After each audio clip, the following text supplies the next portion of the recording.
Okay, ladies and gentlemen, hear you. Let's open the village board meeting.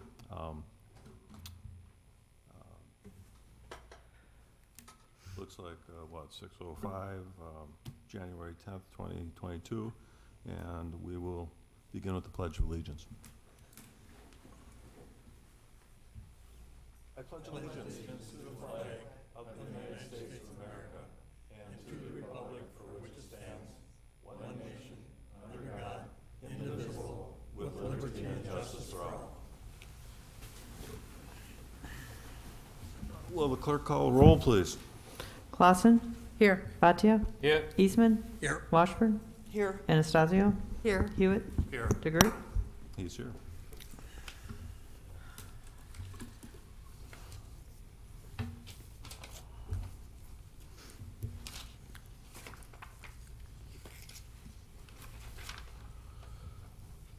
Okay, we've got, starting off the board meeting, there's actually a public hearing. We've got 3 items on that agenda. I've noticed that, folks have signed up for commenting on various business items regarding the public hearing. I just wanted to distinguish that to public comment and input, which is the comment period that we have after the public hearing that relates to anything. So I just want to be sure that those that I'm calling up here are here for the public hearing and not for the public comment part of the village meeting.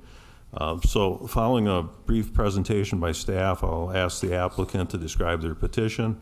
If you wish to speak, please fill out a public hearing slip, which you'll find on the table near the entrance. Once recognized, speakers may come to the podium right over there and identify themselves with their name and address. Please speak directly and clearly into the microphone, I'll be calling people regarding those various business items. Speakers must direct all discussions towards the board. I will not allow interchange between members of the audience and the petitioner. We request that you do not interfere with nor interject comments while another person has the floor. Please keep all comments on the particular item before the board and no longer than 5 minutes. If a spokesperson represents a large group of people, I will allow the representative up to 15 minutes. And finally, please turn off or mute your electronic devices so we don't have that distraction.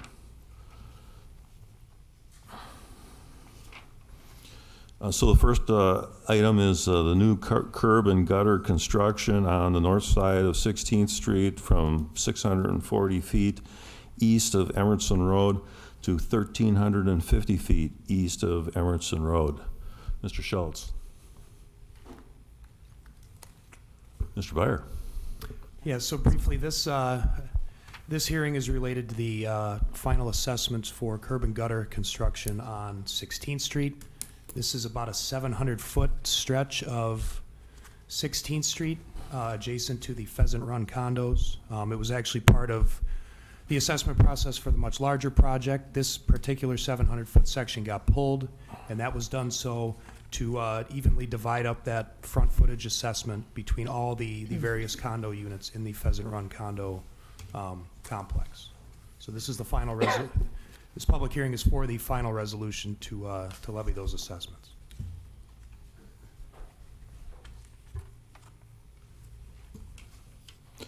Okay, it looks like we have somebody signed up to speak to this matter, and Catherine, is it Riccio? Would you please come up to the podium?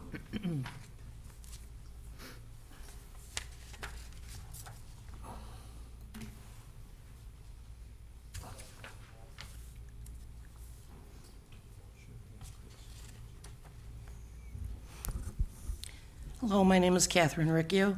I live in Pheasant Run. I've lived there for about 4.5 years. Do we know how much the assessment is going to be at this point?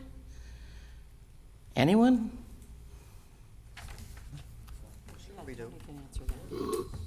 Tony? It's $83.44 per unit. And for how many years? That has to be paid within 90 days because of the amount. Anything under $400 per board policy gets paid within 90 days. So is it a one-time $83 assessment? Yes. Okay, within 90 days of when? The clerk may know that more accurately, I believe. It's after this is passed.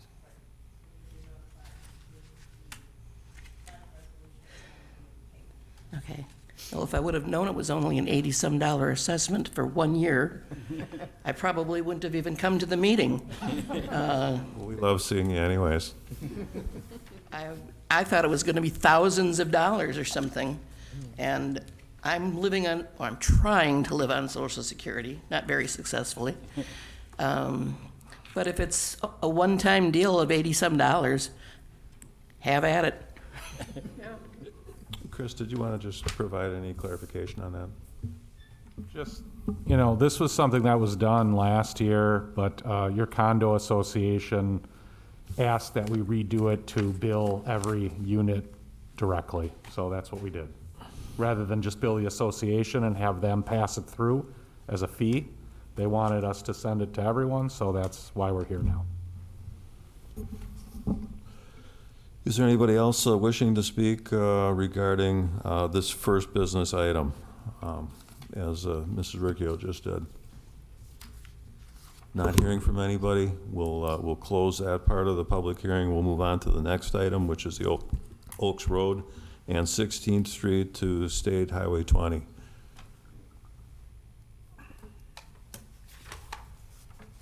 Tony?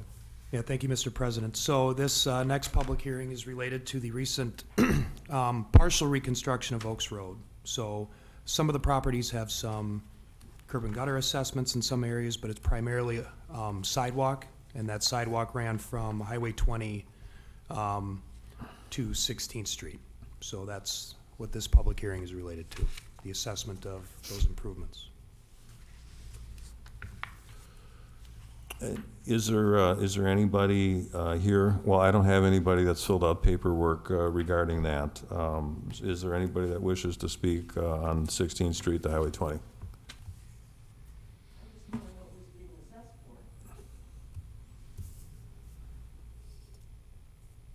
You want to know if you're being assessed for that as well? No, this is Oaks Road from Highway 20 to 16th Street. So the benefited properties would be the ones that have curb and gutter and/or sidewalk installed along the frontage of their property. And This that's would be regarding the hotel and Case High School and those entities where we added curb and gutter and sidewalk. So, not hearing from anybody in the public, we'll close that part of the public hearing as well. And we'll move on to ordinance 29-2021, which is a zoning map amendment, Eaton Lane, parcel IDs 151-03-2305019er000 and 151-03-230502000 from RL1, which is low-density residential, to RH1, which is high-density residential, zoning map amendment application, ZMA 18-21. Mr. Schultz. First off, a question for the board. We provided you a pretty extensive executive summary in your packet. Do you want us to go through the entire executive summary, or do you want the abridged version for the public hearing? Let's go through the more extensive one, since we've got concerned members of the public here. Sure, sounds good. So for background, the applicant requested permission to amend the zoning map for the subject parcels from RL1, low-density residential, to RH1, high-density residential. The applicant wishes to construct 4 8-unit structures on the parcels. Each building consists of 4 floors with 2 units per floor. Each unit will be approximately 926 square feet.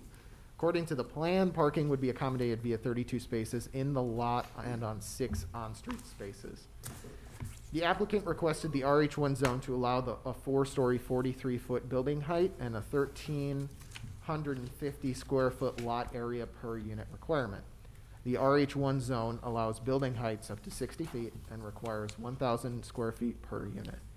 The RM2 zone allows building heights up to 40 feet and requires 1,500 square feet per unit. The Eaton Lane corridor is a land use oddity in Mount Pleasant. The corridor is effectively a non-contiguous part of the village.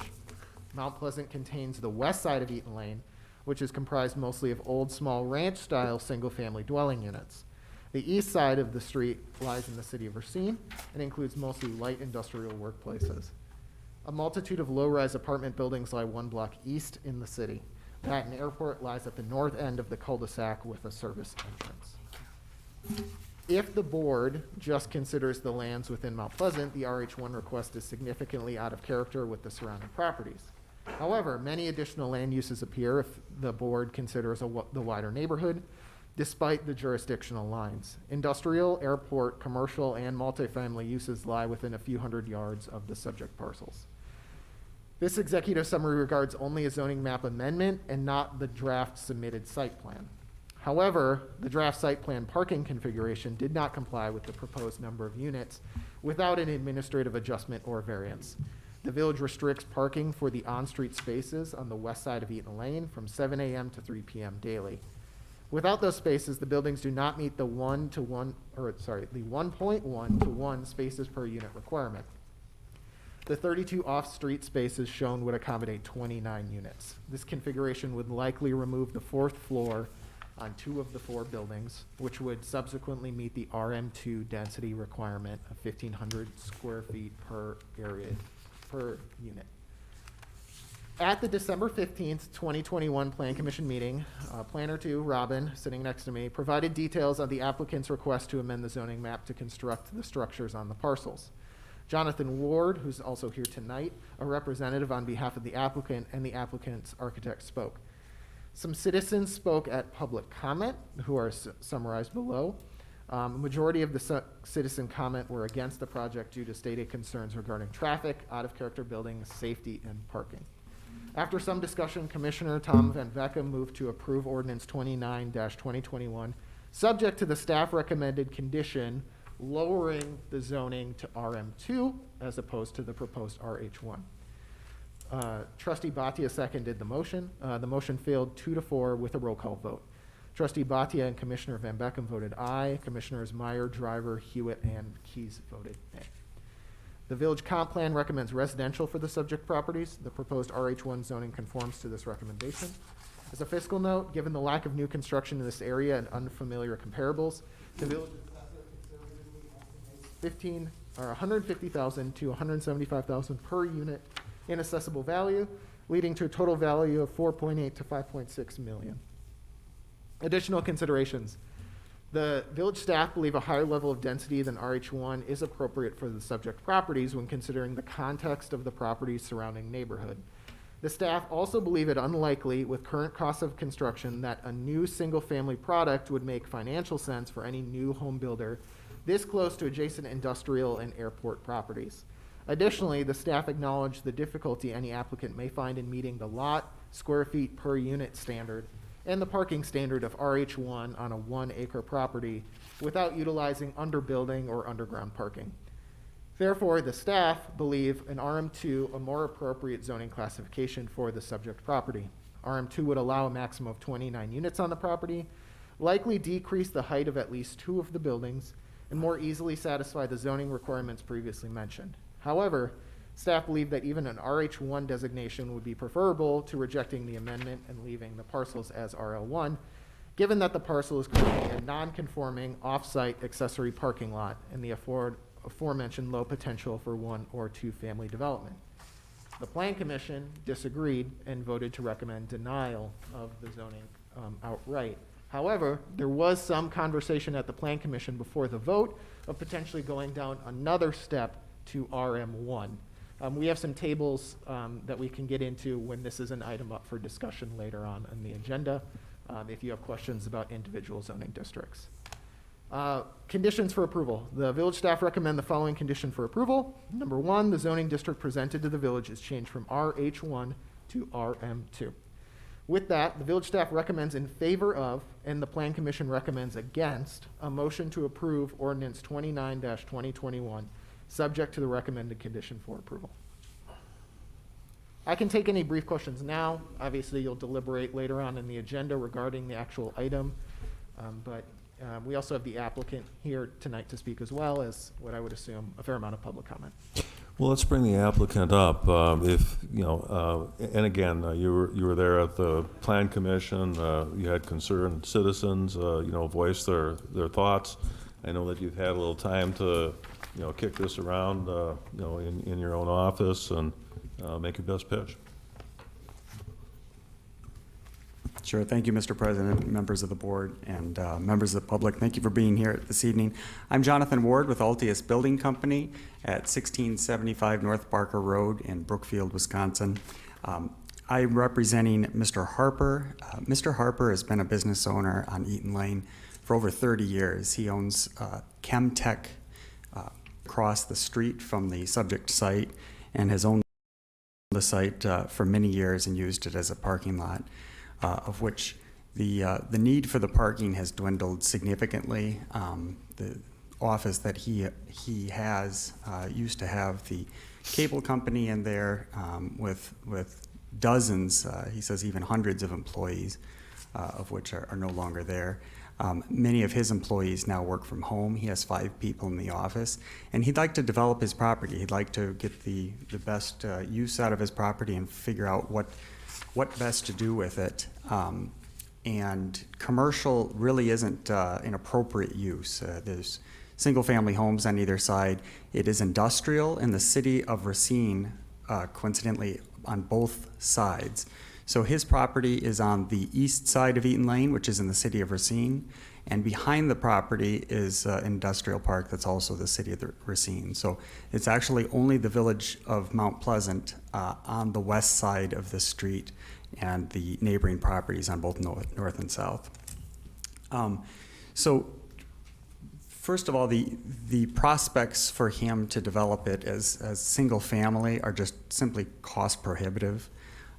Single family homes right now are over $300,000, and it wouldn't, he couldn't get an assessment and an appraisal, appropriate to support the cost of new construction. It would not be feasible for him to develop those, or for that matter, duplexes, which, as we understand, would be allowed by the current zoning.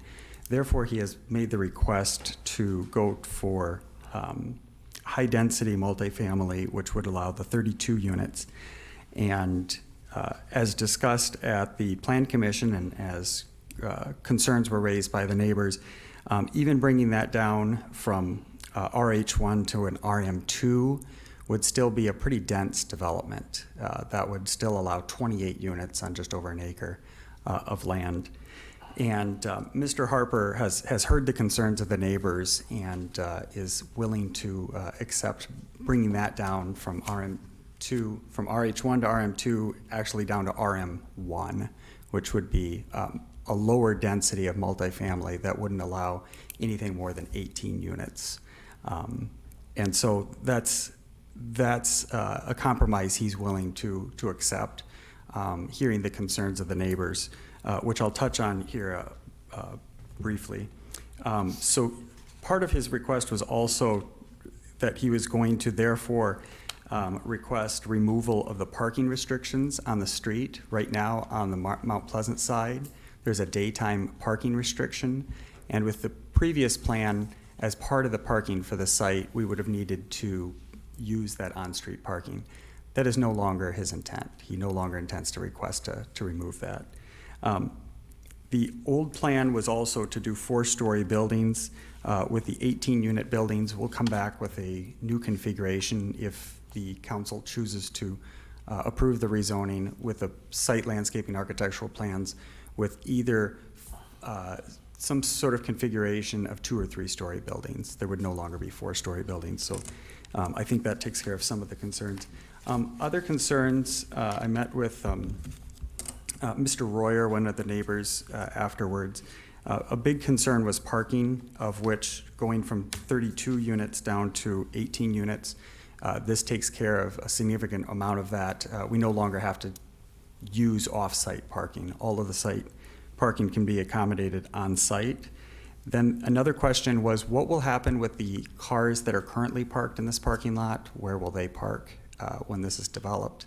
And there's two solutions for that. One is that they can park on the street on the Racine side, but then Mr. Harper has also said he will develop the parking.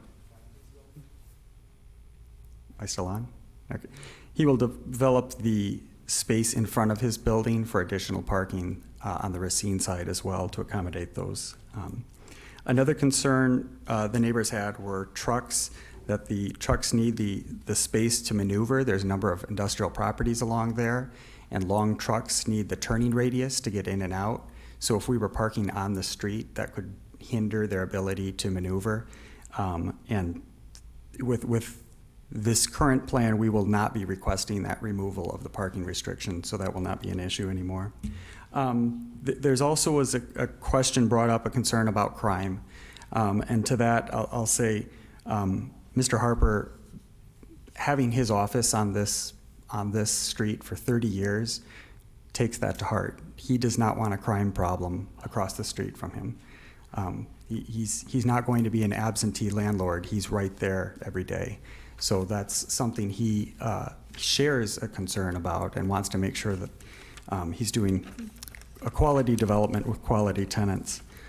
Just briefly, there was a concern about airplanes circling from the airport. With the reduced height, we no longer have 4-story buildings, just 2 and 3, which are comparable in height to what's already existing. Another concern we need to address is that there's some drainage concerns. We would make sure that we had the drainage to the catch basins and that we raise up the site in a way that we can funnel the storm sewer so that we're not creating off-site runoff. We want to make sure that we're not inadvertently causing flooding of other people's basements because we've raised up our site. So we will be hiring a civil engineer to look at that to make sure that we accommodate all the stormwater appropriately. And at that, he kindly requests that you approve the zoning request at RM1 for 18 maximum units. Thank you. Before I excuse you, did any of the trustees have any quick questions for the petitioner? Not at this time, thank you. Rob, go ahead. No, I don't have any question, but I'm pleased to hear that the developer has made the adjustments in their plan to alleviate or at least to address most of the concern that we heard from the public at the planning commission. Very good. Thank you. Okay, so at this point, I'll open this up to public comment. I've got Jim Gustin.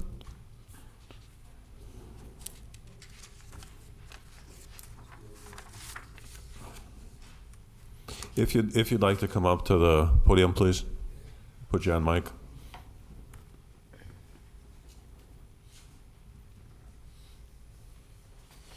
My name is Nicholas Royer. I'm at 2432 Eaton Lane. I got a page in there. Just going to switch around a little bit. So with the change down to RM1, total of 18 units, that still puts somewhere around 24 parking spaces at the 1.1. I still think that that's kind of an understatement of the amount of vehicles that you're going to have there. Anytime you get a family dwelling, you're more likely going to have a tendency to have two cars per family unit. So you may still have a fair amount of vehicle traffic and parking needs, especially in the evenings or when friends come by. So I do realize that the quantity has been reduced, but I still think there's going to be a fair amount of that necessary. The crime, 18 years, that's still a lot of people. That's been a lot of people in that small section there. Most of us, our homes are all sitting on about a 1/3 acre lot or so, give or take, maybe a little under. You're gonna put 18 families, 16 to 18 families on one lot, 1 acre. We have 3 per acre in our general vicinity. So again, I don't know if that large of a development is really going to fit the footprint of our street. I understand that there's commercial and industrial on both sides, but our row is just one row of single-family homes all up and down. That a large density population in there just really doesn't fit our area. We'd still have to consider policing for the additional folks that are going to be there. Safety, first responders as far as fire, rescue, that kind of thing. I think there's still something to consider, being that Racine cannot respond because they're not in our district, so it has to come from, I believe, South Shore, which is still, it's farther out. It'd be one thing maybe if they had to come from over there by Gilmore, but it's a longer ride, so there's still that kind of a concern for us, and the additional traffic and personnel that are going to be in the area. I mean, we have a fairly quiet street, and we kind of like it that way. You start bringing in another 18 families, that's gonna, I don't know if we even have 18 families on the street now. You bring in 18 more, you're gonna more than double our capacity over there. We like the quietness of our road. I appreciate Mr. Harper and the considerations that you guys are taking for us in our neighborhood and coming down to the RM1. I would love to see that there's more discussion on that going forward, that maybe we can come up with a solution. I feel that some kind of development in that area would definitely benefit Eaton Lane, and it would benefit Mount Pleasant. I would caution, though, for a large quantity. Right? Thank you. Thank you, Nick. I gotta admit, I'm just a little confused. Is Mr. Gustin here? Okay. Could you come up next then? Thank you.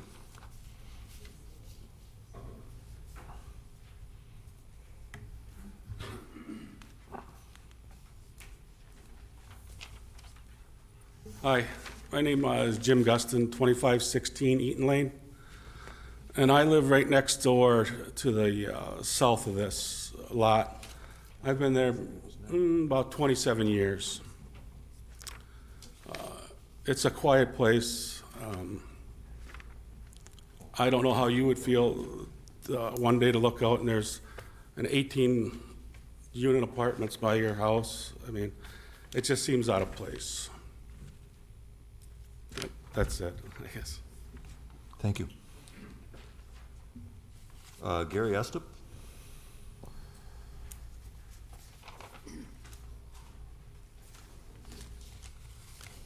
Hello, I'm Gary Estep. I'm at 2621 Eaton Lane. I own that building, and I own High Standard Machining Company that operates out of that. We've been there since 1975. We've been in business for 75 years in the city of Racine. I realize that they are trying to bring this down, but I agree with Nick. That's going to bring a high influx of vehicles and people to this area. And as far as parking goes, if you've ever been down Anthony Lane, each one of those buildings, that's all apartments down there, right the street to the east of us. Every one of those apartment buildings has a parking lot of their own. But when you come by there in the morning, that whole street, both sides are full of cars, and it's one side parking only. Nobody polices that. You also have to, they're parked so close to the curbs, you have to pull your car out into traffic to see if there's oncoming traffic, which is a safety issue, and I feel this will happen on Eaton Lane too, and it's a skinny street. Eaton Lane's very small. It's also emergency entrance to the airport. And if there are cars parked there, which I know there will be on each side of the street, it's going to cause a problem for the emergency vehicles. It'll now be a one-lane street for those vehicles. They will not be able to pass two emergency vehicles in and out of there at a time. And it does pose a problem for us bringing trucks to our receiving docks. We also work 7 days a week. I'm right across the street from this, and I know there'll be people parking in my parking lot. It's happened before, and then if I have to start towing vehicles, I'm sure the retaliation and the vandalism will start to my building. There are also no sidewalks on that side of the street. And what I already see with the people that are living there, I see children riding their bicycles and tricycles out in the street. And now you're gonna add people to that. I'm just not in favor of this. There should be some kind of development there. I don't have a problem with that, but I don't think this is the answer. Large quantity people there and that kind of thing. Thank you. Thank you. Tim Lowe, is it?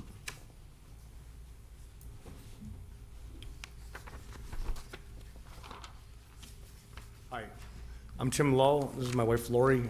We live at 2504 Eaton Lane. First off, I wanted to do a rebuttal to what the developer had claimed here. He brought up something about parking. He brought up Mount Pleasant they're gonna try to petition Mount Pleasant to have that parking restrictions on that side of the street get removed. I didn't catch it completely if he said they dropped that now. Am I correct? Okay, but on the Racine side, he mentioned that they can park on the Racine side, and that's not fact. The fact is, if you go up and down Eaton Lane on the Racine side, there's hardly anywhere you can park legally during the daytime. And the reason is the mail people can't get through, and they were having a problem delivering our mail. I mean, I live there, we both live there, all of us live there. I want to get my mail. If we have people parking on both sides of the street, like somebody else had mentioned, they're going to park illegal.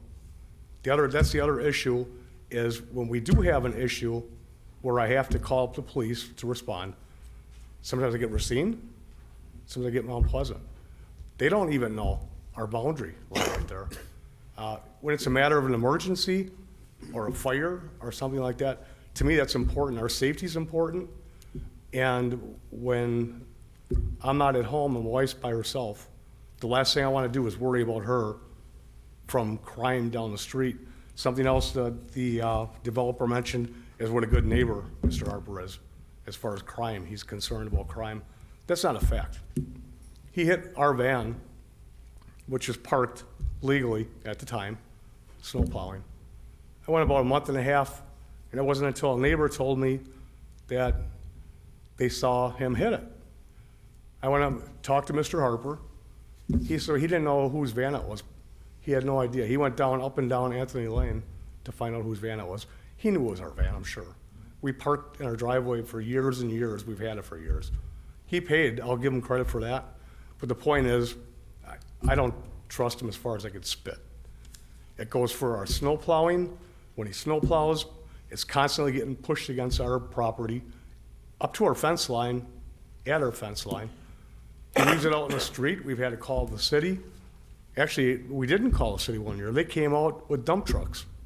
The county, either the county or the city, they removed I don't know how many dump trucks worth of snow because he just plowed it right into the street. It was blocking half of Eaton Lane. And again, somebody else brought that up. If we have a fire department truck that's coming through, the kids playing in the neighborhood, it's a safety issue for me. So I just wanted to rebuttal what he was bringing up. He also brought up the rain. Almost all of our yards on Eaton Lane, on the west side of Eaton Lane, hold a lot of water. We actually had weeping willows that couldn't absorb the water. It's just a fact of that area. 2-3 feet, we had ducks flying in for years and years. It's standing water. It doesn't go anywhere. And now we're gonna add this, we're gonna remove all that green grass. Where's that water gonna go? He said he's gonna bring up engineers.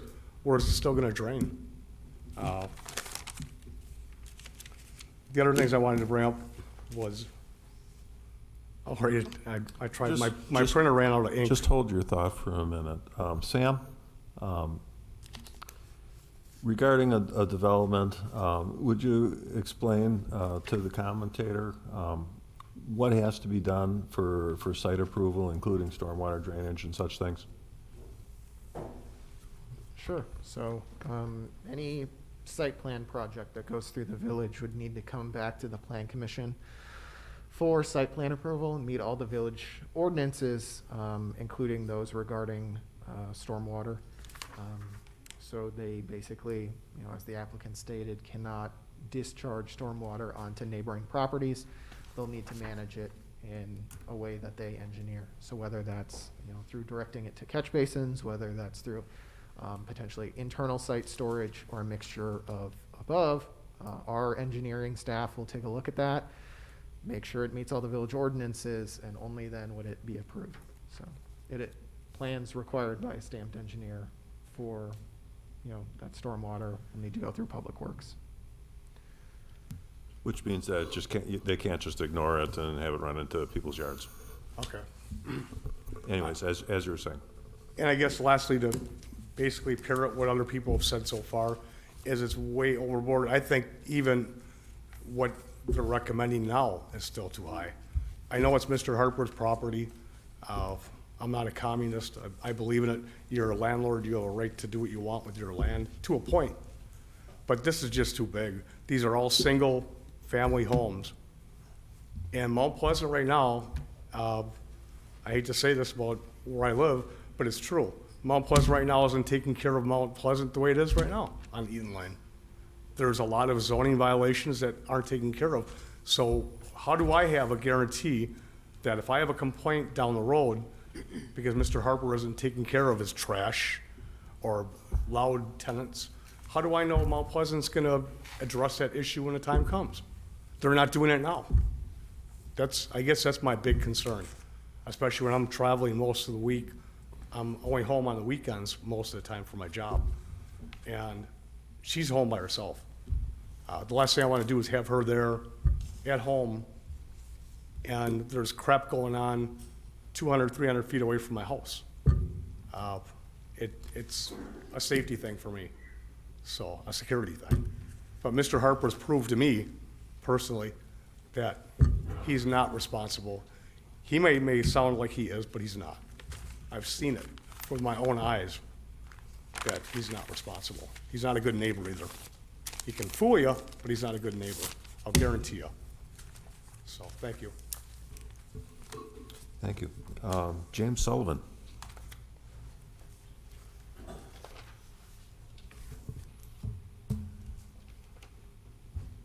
Hello. I live at 2610 Eaton Lane, and my property is adjacent to the property that's proposed to be developed. And I have pretty much all the same concerns that everybody else voiced. And needless to say, it's going to really impact me suddenly having possibly 3-story buildings right next to my house. And according to the original plan, the buildings were going to be placed 8 feet from my property line, which is pretty intrusive. And yeah, that's pretty much it. I think everybody else pretty much covered everything I was going to say, so thank you. Thank you. Was there anybody else that hadn't signed up that wished to speak on this? Anybody at all? I have a letter from somebody that couldn't be here that I will sort of paraphrase into the record. Sure. So I received an email from the Hups, and so I have several letters that come in on, but several of them have spoken tonight, including Mr. Estep and Mr. Lowe. But Larry and Nancy Hupp are out of state. So they read their initial statement at the Plan Commission, but they wanted to say something on this particular night. So they indicated that this is a sort of a continuation of their letter, that they have lived on Eaton Lane for over 35 years and they're happy with the neighborhood and want to keep it as currently is. They indicate that the turnout of Eaton Lane residents at the December 15th meeting indicates that other people feel the same way. That just talking about a lot of the discussion revolving around the apartments versus parking spaces and how the parking ratio is established by the code. doesn't necessarily correspond to how many people may or may not have cars. And they also write that just that the idea that the numerous bus routes close to the neighborhood does not have any relevance to the parking issue. They bring up the issue of safety and indicate and say that apartment building tenants have no connection to the neighborhood. They also bring up considerations of noise and additional children, cars coming and going, and music. Bring up consideration about garbage, and indicate that the village is just, they want to say that the village is probably just doing this for tax money, and it acknowledged that Mr. Harper has the right to build on his properties, but why such a large apartment complex? So they, in summation, I'm sorry that I could not read the whole thing. It was quite lengthy. That was Larry and Nancy Hupp. That will be placed into the public record of this file, available by anybody can kind of look it up when they look up this case. So, yeah, I hope I represented what they said clearly.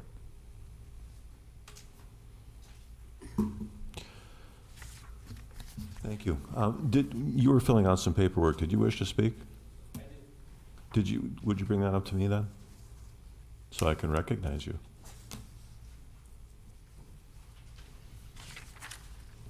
Thank you.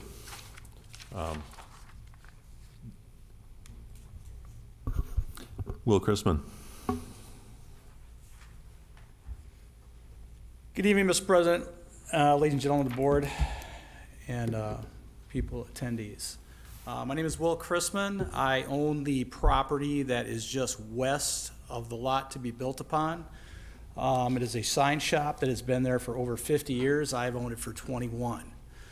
I'm pretty easygoing, lenient for a lot of things, but there are some things that I am not. The discussion was about somebody being a good neighbor and a good tenant or a good steward of the neighborhood. There's been already a few occasions with just the clearing of the lot of actually unauthorized and illegal activities that have been happening or have happened in that lot. The burning of toxic chemicals within the center.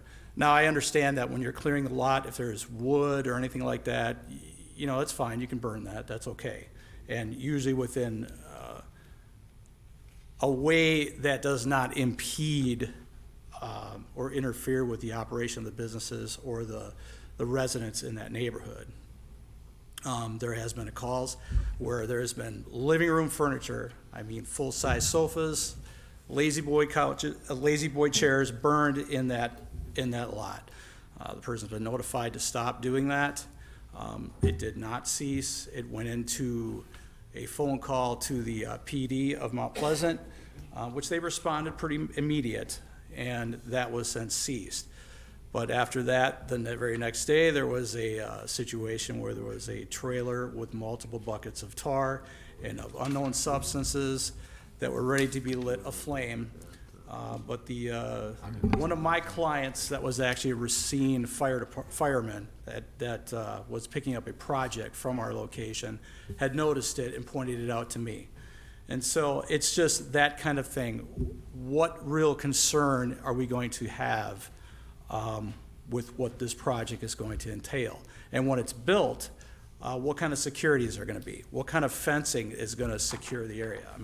People in a concentrated area, Chicado Drive had a history before the road had actually been changed. Its name had been changed. Granted, new owners had taken over, but for a while it was people that owned that property that were not even residing in Racine. And lots of issues with that, false alarms, police responses, endless things. My other concern was, again, I'd heard it mentioned, was the drainage. What kind of extra drainage is going into that? I do have low spots behind my shop that is right on the line of Mr. Harper's property and mine. That does get fairly wet just from seasonal occurrence. So I'd be curious to know what's going to happen with that area. and then the fencing and just a barricade. You're gonna have lots of people in the area, they're gonna wanna head over to the local convenience store or the gas station down the street. I remember Jacato Drive had been, before changes had been made, there was a lot of traffic of trespassers coming through one of my neighbor's properties, mine. Since then, I have cameras all over the building. I can see pretty much everything from every direction. And that is really the concern of mine, is just the environment. Is it going to be peaceful? Or am I constantly going to hear the noise and know what's going on from those buildings coming into play? So that's it. I just thought that I'd make that statement. Thank you. That's all. Thank you. Was there anybody else? Okay, so not hearing from anybody else, we'll close that part of the public hearing as well. I'm planning on going a little bit out of order here, since we've got, you know, everybody here in chambers, you know, wanting to know where we're going with this. So we're gonna take on that item shortly. We'll jump it up the schedule. But first off, public comment and input. And this is members of the public are welcome to provide comments on any matter. Please fill out a comment form. The president will recognize you. Use the microphone, state your name and address for the public record. Comments are limited to 3 minutes. And this is for, you know, anything really other than what we were just talking about. I have nobody signed up for public comment on any item at all. Anybody wishing to speak publicly on anything at all? Not hearing from anybody, we'll close public comment. And if it's okay with the village board, in the interest of residents that are here, let's take up the plan commission item, discussion and possible action on ordinance 29-2021, a zoning map amendment, Eaton Lane, parcels ID 151032305. 019er000 and 151032305 from RL1 low density residential to RH1 high density residential zoning map amendment application ZMA 18-21. Mr. Hewitt, given that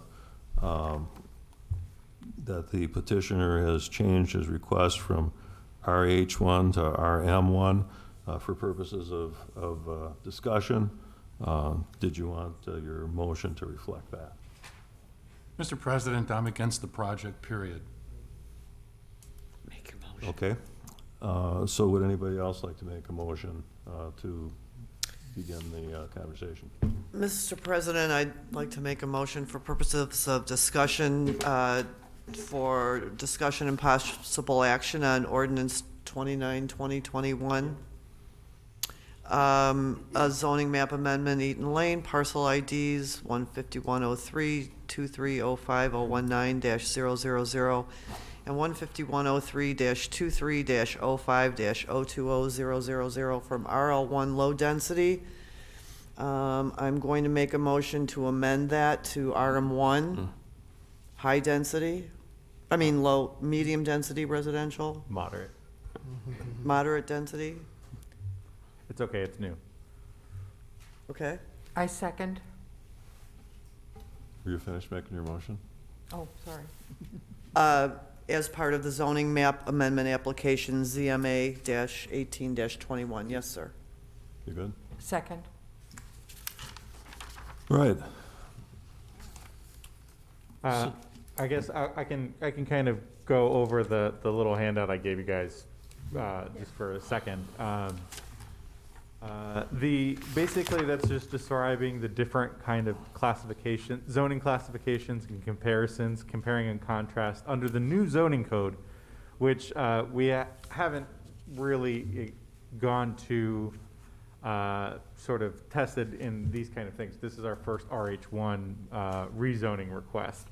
So these kind of just give you a basic overview of what's possible under the zoning code. Under the current zoning code, it's RL1, which is residential low density 1, which is every other lot on Eaton Lane. Most of these lots are smaller lots. Some are non-conforming lots because they're behind other ones and don't have street frontage, but for the most part, they are smaller 40 to 60-foot lots. The max number of units on the current configuration as 2 parcels is 4. That would be 2 duplexes or 2 single families with 2 residentials in the back.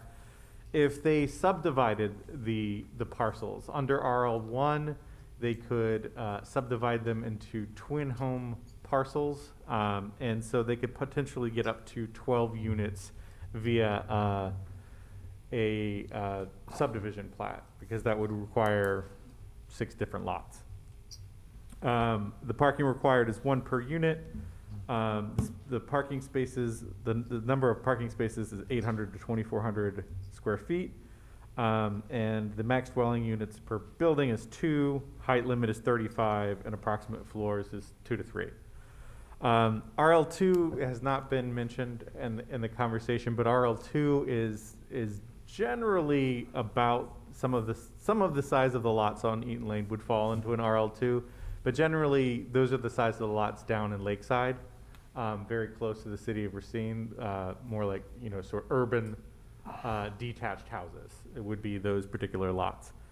RM1, which we've been discussing a lot, would allow it requires 2,400 square foot of lot area per unit, so the max number of units would be 18. It would also allow a cottage court development, which would be 1 or 2 family units arranged around a central green area. That is a sort of a new thing that we can do in the code. That's pretty cool. The parking minimum goes up to 1.1 per unit for a maximum of 20 if they went with 18 units. And that's 3,600 square feet of parking space. And that's not including drive aisles and all that sort of stuff. You'll get into why there's a space factor on this as you go up. RM1 is also limited to 6 dwelling units per building. So a 6-plex is the absolute max number of units that you can have in a building. And the height is 35 feet, which is the exact same as the height on RL1. However, most of these homes are ranches and do not go up to that, take advantage or go up to that particular height level. The RM2 zoning, which is what the initial staff recommended, that was kind of detailed in the staff report. The max number of units is 29. However, in order to get 29, they would probably need to go to 8 units on a couple of the buildings, which would need a height administrative adjustment to get up to 43 feet via their plan. They were not likely to get that. So in actuality, they would be limited to 24 units. And then the kind of skipping ahead, the height limit on that goes up to 40 feet.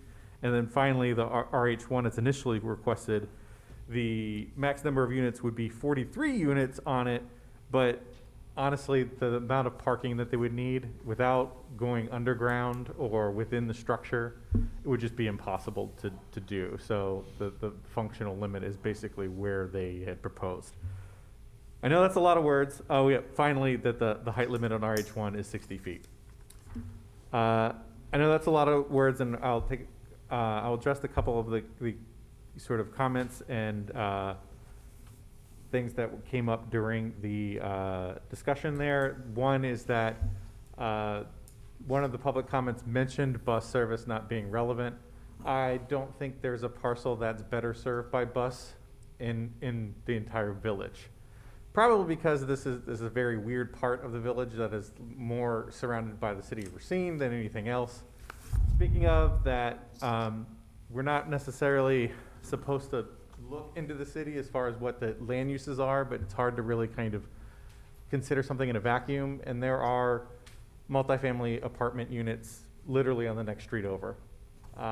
And they've been there for a while, and so they've gone through some up times and some down times, and they're now on an upswing, so I hear from the neighborhood, and that's good, but these will be new buildings. So that that's a different, new buildings and older buildings or renovated, they just have different types of people and different rent prices and all that sort of stuff going through them. So the quality of something that's new is going to be better than something that's been there for 40 or 50 years. I think that pretty much sums it up as far as all that's concerned. Is there any questions of me or of this particular chart? I know that's a lot of verbiage and stuff to throw at you at once. Can you go back to what an RM1 is, which is what the motion was? Okay, so the RM1 is the max number of units per building is 6. The max height is 35, which is the same as the RL1 zoning district that everybody else is in. So these buildings will be no higher than any other building is allowed to be on the street. The max number of units is 6, which a sixplex can blend into a neighborhood, especially if it's set back a little bit from the road.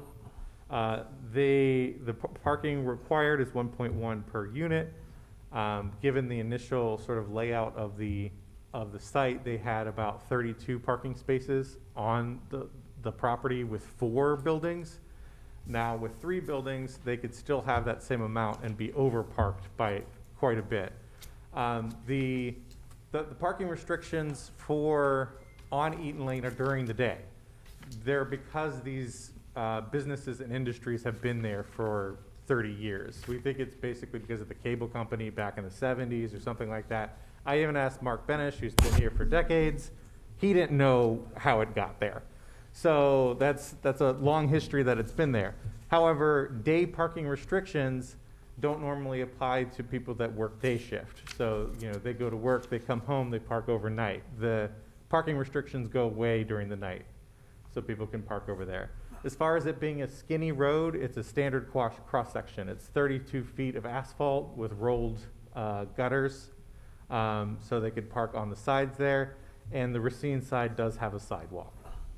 And the other thing about RM1 is that, I think I covered everything. Thank you. Robin, when you began your discussion, you said something that was very interesting. Under existing zoning, the way it sits right now, you said if the applicant instead chose the subdivision route, how many parcels could that be chopped into again, and how many units are we talking about in total? 6. The 2 parcels together are 190 feet wide, using the sort of twin house zoning, which is basically a duplex split by a lot line. They could split those into 6 lots, and each of those could have an accessory dwelling unit, basically adding up to 12 units on the property under existing zoning. So under existing zoning, as it stands already, he could put 12 units on it if he wanted to. Yeah, that would require a village board approval to subdivide it. Understood, but what I'm getting to is if he goes the RM1 route and he designs a community, now it's likelier that the community is going to be much more contiguous and architecturally thought out than if he's going to put up a bunch of 2 families or 4 families in a chopped up arrangements, which he already has the right to do. Agreed. There certainly would be a lot more flexibilities to building type, and that's something that we really stress in our code, is to give flexibility in building types and arrangements to enable Mount Pleasant property owners to invest in Mount Pleasant on a smaller scale, as opposed to everything being top down. This is the kind of small scale development that we've been talking about, and we wanted the zoning code to encourage. Anybody else? Go ahead, Ron. Yeah, again, we heard the same. We heard the concern at the planning commission, and that's what the process is. We hear your concern, but like I said earlier, I was pleased to hear that the developer has made significant contribution. So I wish we agree on everything, but in this case, hearing on both sides of the argument, I have to say that with the adjustment that the developer is proposing with the RM1 18 units. They are willing to build additional parking on the east side, which is in the city, and reducing the height of the building. One of the concerns that I had heard was that there are about 6 to 8 people parking over there every day. Where would they go? And I thought about that at the Planning Commission. Even if you build RL1, even if you kind of divide that lot, it's not a free parking. Those people will have to go. So to me, that argument actually didn't really make any sense for the lack of anything else being blunt. So I believe that the like we heard from Mr. Palm here, even if you do the RL1, there would be almost very close to the number of units. So for all these reasons, that I have to say I wish we agree on everything, but I think based on the my assessment on both sides of the argument, I'm in favor of the RM1. Mr. President, I think this is a very interesting situation. Having some personal experience, professional experience in land development and looking at sites like this that are infill sites, I can see the challenge that we have as a board, the planners have in looking at it, and you all as residents have. You have a strip of roadway with single-family, older homes that have been there for a long, long time. You have industrial on both sides, and you ask somebody, what are they going to do with this remnant property? I think that I was at the Plan Commission. I sat in the audience and listened to the presentation by the developer. I listened to all of your concerns at that time, and I understood them. I looked at the site plan, and I didn't know the site as well then as I do now, looking globally at it, driving by it, and sort of getting a better sense for it. I think it's a shame that Mr. Harper has lost the trust of his neighbors. That would have made this a much easier process, and I'm sorry that, he, not that he can defend what he's done in the past, but when you lose that trust, that's a very difficult situation. But I also look at what the highest and best use for the property is, and I also look at, under the RM1, the possibility of a total of 18 units. And what I see on this site that's going to be very different once you engage your civil engineer is going to be based on our codes and ordinances today. They have to be very, very, very mindful of stormwater management. And I don't know what the existing situation is on Eaton Drive. I don't know if there's a full storm sewer system. I don't know exactly how it functions. But in the event that the amount of impervious surface that they create through these buildings and parking lots exceeds what can go into that system, then they're going to have to retain it. So I think that you in the neighborhood are a bit away from really knowing if they're going to get all 18 units on there and how they're going to do that. I think that site plan, I think, is going to be very critical. I would hope that we would be able, within that site plan, to be very courteous of our existing neighbors via landscape buffers, trees. Some of these lots, as we see on the GIS map, in talking about them being non-conforming and very narrow, some of your homes would never even be able to be rebuilt today, if we were talking about your whole street.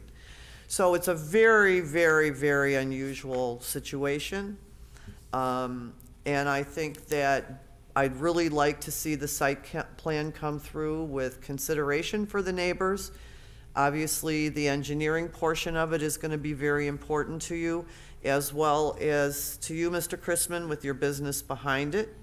There may be some collaboration there so that you actually benefit your parcel and his.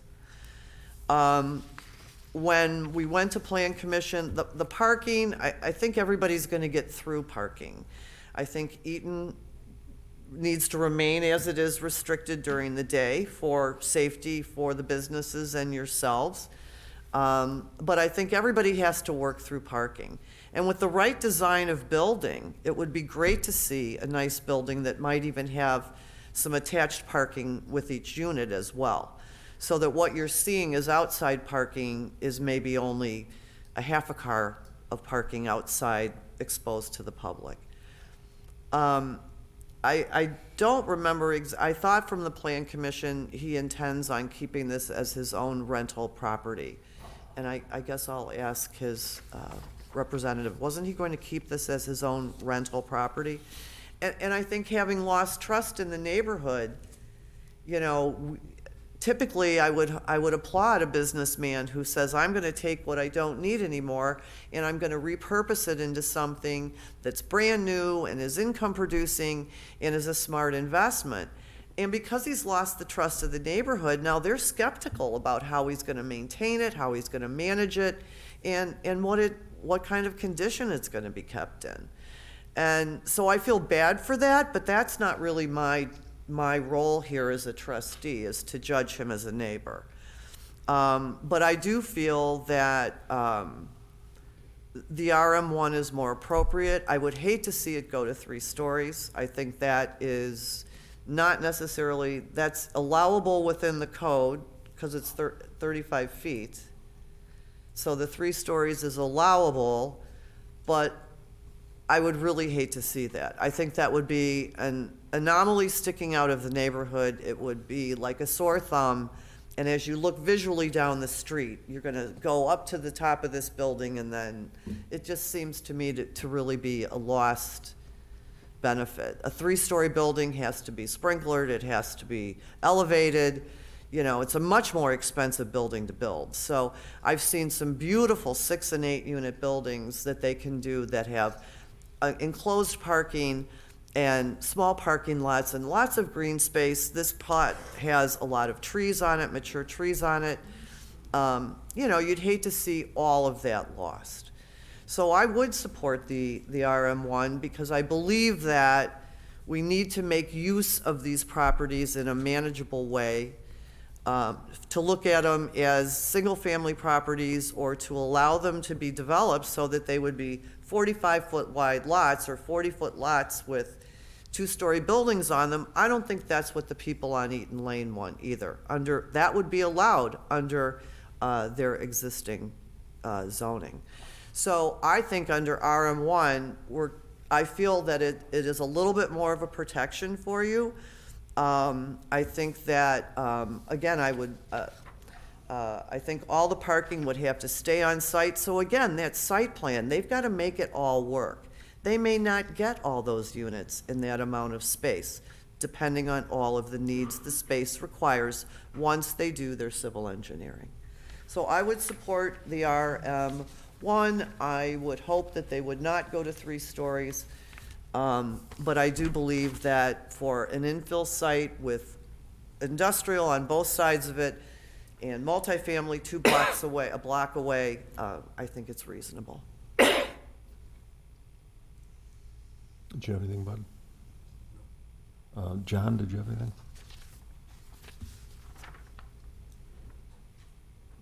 Okay.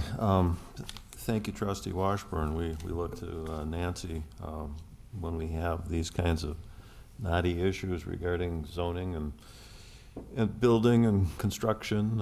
She's kind of our resident trustee expert. Well, thank you, Bud. Due to your experience. So, without any further discussion, it's crunch time, and again, my feeling is, if we do nothing, it'll still get developed. But I don't know that it'll get developed in a way that'll please the neighbors either. This is always kind of it's really kind of a 2-step thing. It's the zoning to begin with, but then the project has to make sense for the site that it's in. And there's a lot of opportunity for the issues that you all have to get addressed in the furthering meetings that come up, because this all has to end up going back to the Plan Commission, and the Plan Commission has to approve the final site plan, the drainage issues, the engineering issues, and all of those things that we very carefully look at and vet. But I don't think it's fair to the lot owner that it sits there as a parking lot. That certainly is not the highest and best use of it. And my feeling is that RH1, which was originally requested, that can go to 4 stories, was ridiculous, and I'd be in here too, giving it my all against it, if if that's what was being proposed in my neighborhood. But I think that RM1 is a reasonable compromise, and I think that there's I think that what can be drawing board on this is something that would make us all proud, really. So I'm certainly going to support it. So there being no further discussion, clerk, roll call, please. Clausen? Aye. Bhatia? Aye. Eastman? Aye. Washburn? Aye. Anastasio? Aye. Hewitt? No. DeGroot? Aye. That motion carries 6-1.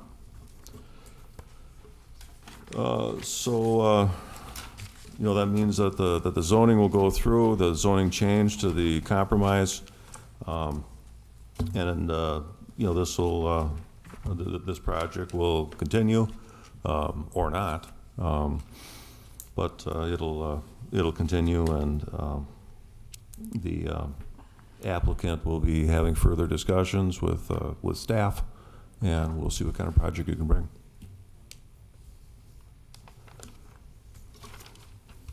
So let's get back to where we started from on the agenda, consent agenda. Trustee Hewitt. Mr. President, I make a motion to adopt the items in the consent agenda. Second. So there's motion and a second. All in favor signify by saying aye. Aye. Aye. Opposed? Motion carries.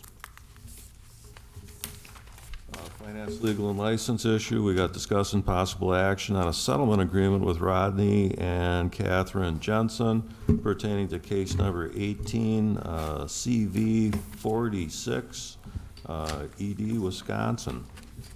Mr. President, I make a motion to approve the settlement. I make a motion to approve the settlement agreement with Rodney and Catherine Jensen pertaining to case number 18 CV 46 parentheses ED Wisconsin as presented. Second. Motion and a second. Claude. So, again, this is, obviously, we talked about this before. This is the exact same agreement. We were waiting for them to sign it. It has now been signed and waiting for our approval. Recommend approval. Any thoughts or questions for Claude?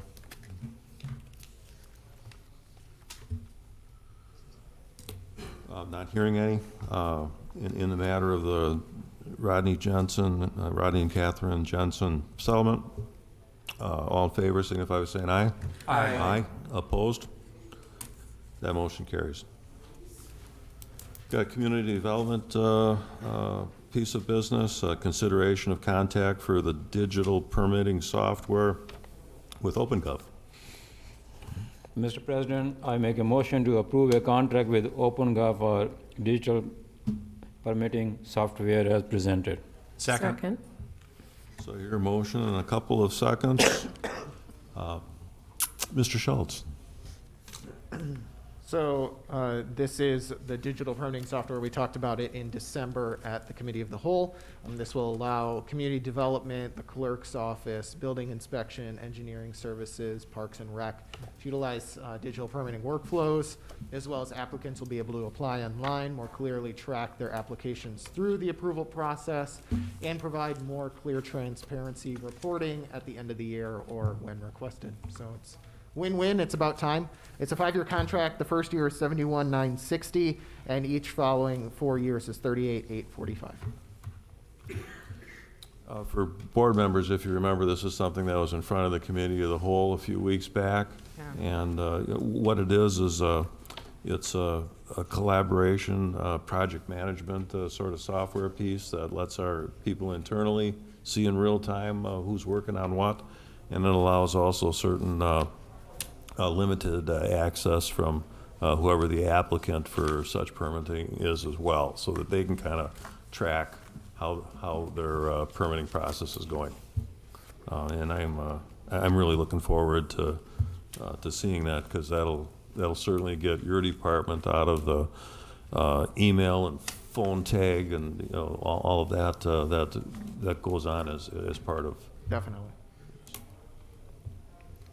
Any thoughts for Mr. Schultz? No, just a comment that the tool like that increase the operational efficiency. Absolutely. So I'm very pleased about that. All right. So in the matter of the contract for digital permitting software, all in favor signify by saying aye. Aye. Opposed? So that motion carries. Thank you. We've got Public Works, discussion possible action regarding final resolution 36-2021, which is a final resolution affecting the benefited properties listed in resolution 24-2021.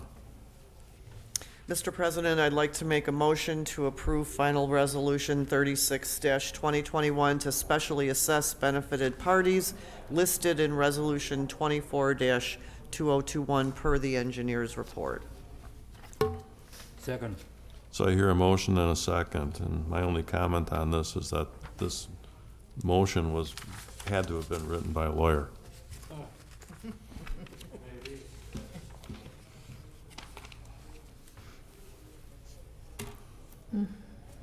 Did you want to speak to that, or Tony? Probably Tony.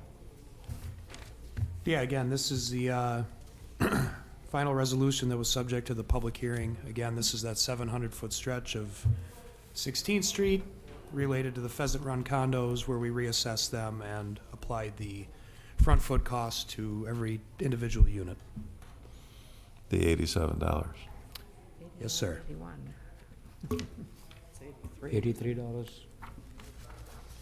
Well, I think that worked out well in terms of you're going through that exercise.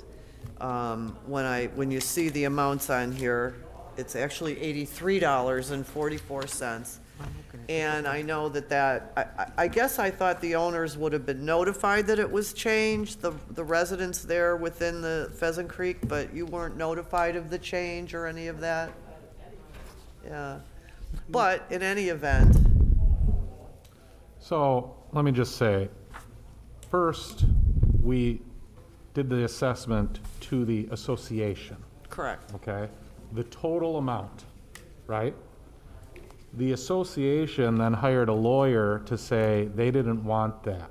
Even though, by the way, if they would have done that, because of the way our ordinance works, they could have passed on that to their members over a 10-year period. So instead of an $83 hit, this fine woman would be paying $8 and change on her tax bill for the next 10 years, okay? But her association did not want that. So we rescinded it, and we started the process over, and every parcel was notified of this. And the engineering report, as instructed in the notification, was available for everyone to read. So that's how the process worked. Okay. So in any event, though, I think this worked out well. I think it was a lot of extra work, and we went through that effort because of what your HOA wanted to do. And so, in any event, this is the resolution before us.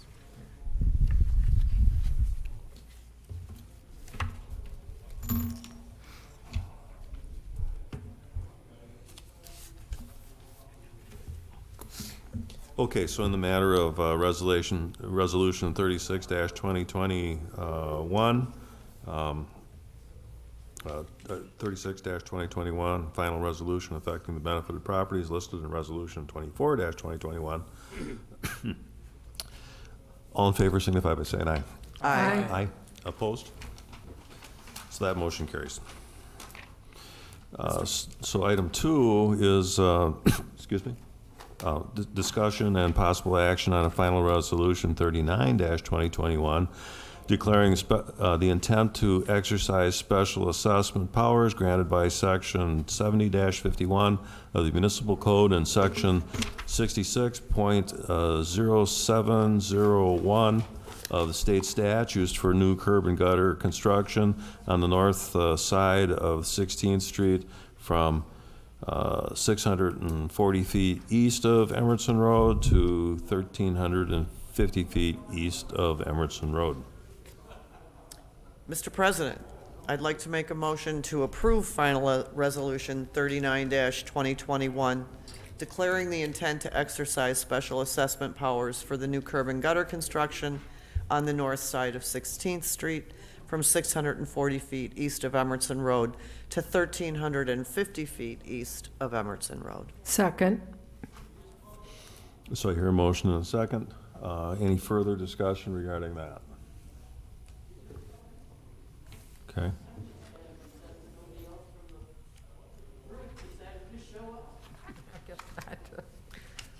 Yeah, so this is just the final piece of all of that. All in favor signify by saying aye. Aye. Opposed? That motion carries. We've got Plan Commission issue, which is discussing possible action on, yeah, that's right, I'm sorry. That's what we had moved to the top of the heap. Okay, so we've got a closed session, and I need somebody to read the motion to go into closed session. Mr. President, does somebody have that motion? I don't think so. Do you have John has the Mr. motion. President, I'd like to make a motion to go into closed session for discussion and possible action, possible motion to convene in closed session per Wisconsin Statute 18.95, 1, paren C, considering employment, promotion, compensation, or performance evaluation of data of any public employee over which the governmental body has jurisdiction or exercises responsibility, and Wisconsin Statute 19.851, deliberating or negotiating the purchasing of public properties, investing of public funds, or conducting other specified public business whenever competitive or bargaining reasons require a closed session. Specifically, the village administrator's annual performance review and discussion of negotiation strategies regarding the village administrator's employment contract. Second. So there's a motion and a second. Roll call, please. Gustin? Aye. Bhatia? Aye. Eastman? Aye. Washburn? Aye. Anastasio? Aye. Hewitt? Aye. DeGroot? Aye. The Village of Mount Pleasant is in closed session.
President, I make a motion to go back into open session.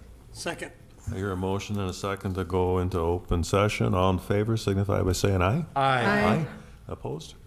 So the village is back in open session. And regarding the closed session, it was the administrator's annual performance review. And is there a motion? Yes, Mr. President, I'd like to make a motion to authorize the appropriate village officials to enter into an agreement with the village administrator, amending her employment contract as follows. A, to grant the village administrator eligibility for regular staff salary increases pursuant to previously adopted policy effective January 1, 2022, and B, the village administrator's salary shall not fall below the midpoint of her salary range for the duration of this agreement. C, to continue the village administrator's insurance benefits after retirement until she reaches the age of 65. Second. So there's a motion and a second. Any thoughts from the trustees? Denise, any thoughts from the trustees? Well, I'd like to add a quick comment that thank you, Maureen, for a commendable performance.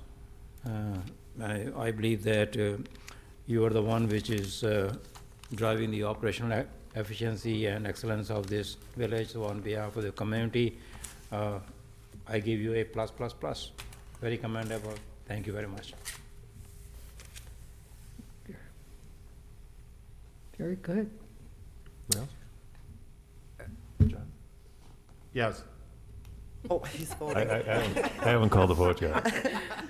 I guess I would just like to say thank you, Maureen. As a new trustee, you've been a huge help to me and voice of experience.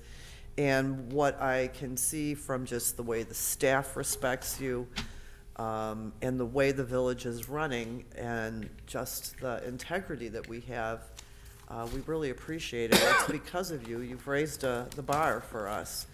And we're a big community that's growing, and we need that leadership. So thank you, and we want to support you staying with us and being with us for a long, long time. So. Maureen, for those trustees that haven't spoken, I just want you to know that in closed session, we agreed unanimously to the motion that was just made, and so it'll be voted unanimously as well. But on behalf of the board, I just wanted to, thank you for your tireless efforts, morning, noon, and night, for you always keeping the best interests of our village in mind,